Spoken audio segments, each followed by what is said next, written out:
Son père l'apprenait à glisser et Edgar ne parlait pas, mais il riait.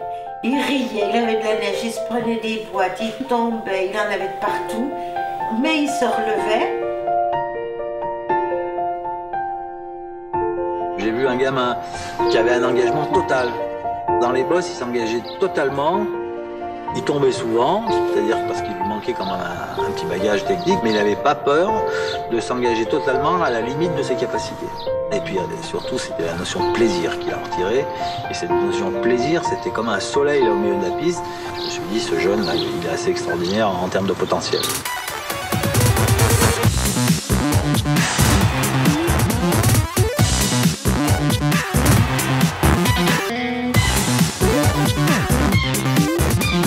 Si demain, il n'y a pas la plus haute marge du podium?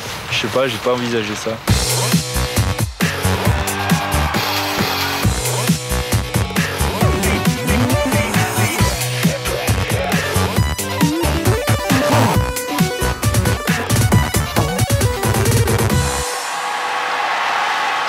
Edgar est en pleine concentration en haut du podium, la foule se met à hurler. Oh là là. Il faut savoir que 3 ans avant, c'est Jean-Claude Killy qui a annoncé que les Jeux seraient réussis si les Français faisaient des médailles.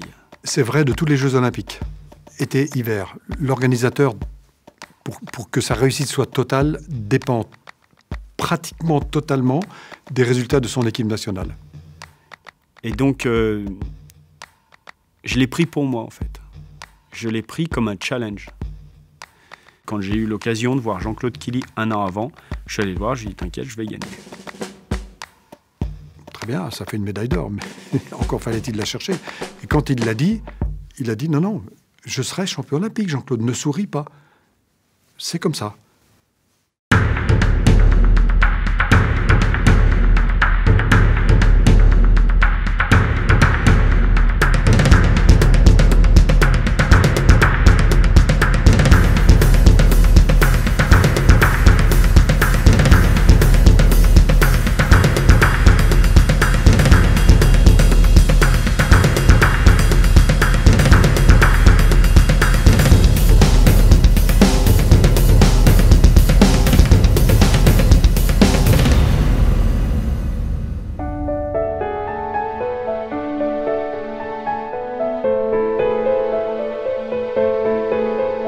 C'est ce qui fait un peu le champion aussi, c'est-à-dire toute la fragilité devant l'ampleur de la tâche, c'est-à-dire courir des Jeux Olympiques,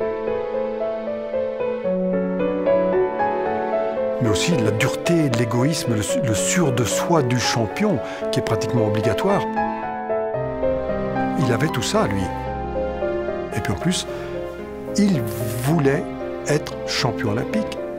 Des fois, il y en a qui le veulent plus que d'autres.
His Olympic dream.